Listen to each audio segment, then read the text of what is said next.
Good evening everyone. আমার একটা নতুন ফেসবুক ব্লগে তোমাদের সবাইকে স্বাগত। দেখো, একটু রেডি হয়ে গেছি।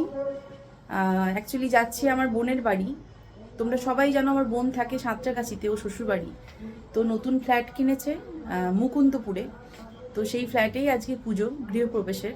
তো সকালে পুজো হয়ে গেছে, এখন যাচ্ছি, তাই রেডি হয়ে গেছি। কদিন ধরে কোনো ভিডিও, কোনো পোস্ট সেভাবে করতে পারিনি, কারণ আমি একটু প্রচণ্ড ব্যস্ত ছিলাম, মারাত্মক ব্যস্ত ছিলাম। মানে ঠিক মতো টাইমে স্নান খাওয়া কিছুই হয়নি। কাল থেকে আমার হঠাৎ করে খুব শরীর খারাপ, মানে এত ঠান্ডা লেগে গেছে। কালকে দুপুরবেলা হঠাৎ করে জ্বর, কারণ কদিন ধরে টাইমে খাওয়া নেই, স্নান নেই। মানে এমনও হয়েছে বিকেল 5টায় স্নান করছি, রাত্রে ঢুকছি, অনেক রাত্রে ঢুকে স্নান করছি। আর গরমটাও বেশ ভালোই পড়েছে। যাই হোক বন্ধুরা, সেইভাবে কোনো ভিডিও পোস্ট বা এমনি কোনো ভিডিও করতে পারিনি। ঠিক আছে, চলো যাই, বেরিয়ে যাই। চলো, সবাইকে টাটা। দেখো বন্ধুরা, রেডি হচ্ছি।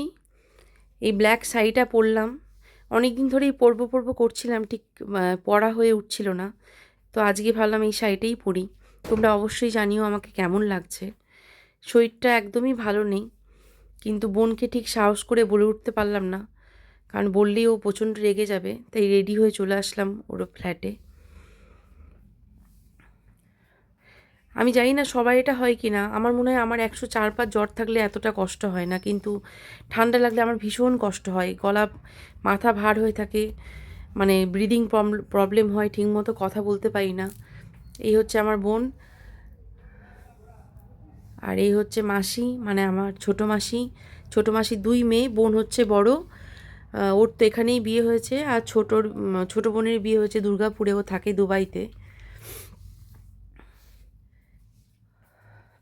আর ওর এই ফ্ল্যাটটা আমার বাড়ির, মানে ওর শ্বশুরবাড়ি যেখানে সাঁতরাগাছি, আমার বাড়ি থেকে তাও কিছুটা দূর, মানে।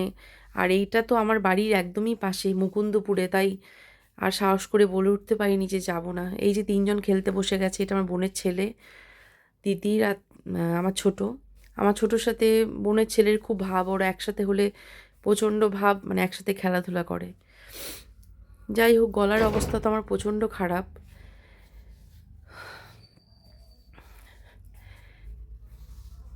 বোন এখন স্যালাড কাটছে। এখানে ওরা কিছু চেনে না বলে একবারে খাবার টাবার সব ওর শ্বশুরবাড়ি, মানে সাঁতরাগাছির ওখান থেকে এসেছে, কিন্তু শশাটা রাঁধুনিতে বলেছে পরে একটু খাওয়ার সময় কেটে নিতে, কারণ শশাতে তো জল কেটে যায়। ওই জন্য ও শশাটা কাটছে। আমি বললাম তোর একটা ভিডিও করে দিই। মানে আমার গলার এমন অবস্থা, আমি ঠিকমতো কথাই বলতে পারছি না। দেখো গলাটা একদম, তোমরা শুনেই বুঝতে পারছো কিরম ভার হয়ে গেছে পুরো।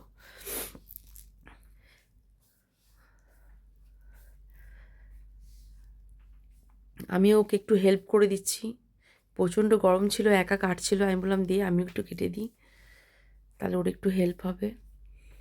দেখো খেতে বসে গেছি, প্রচণ্ড গরম। ওদের নিচে গ্যারেজে খাওয়া দাওয়া হচ্ছে, তিতির বসেছে, তনুশ্যাম, সবাই খেয়ে খাচ্ছে।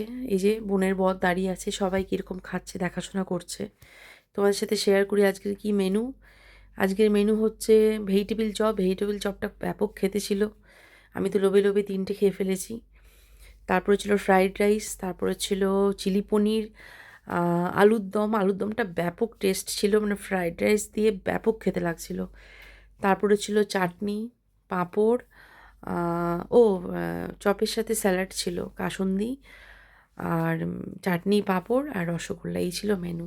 ঠিক আছে বন্ধুরা, চলো, গুড নাইট, সবাইকে টাটা।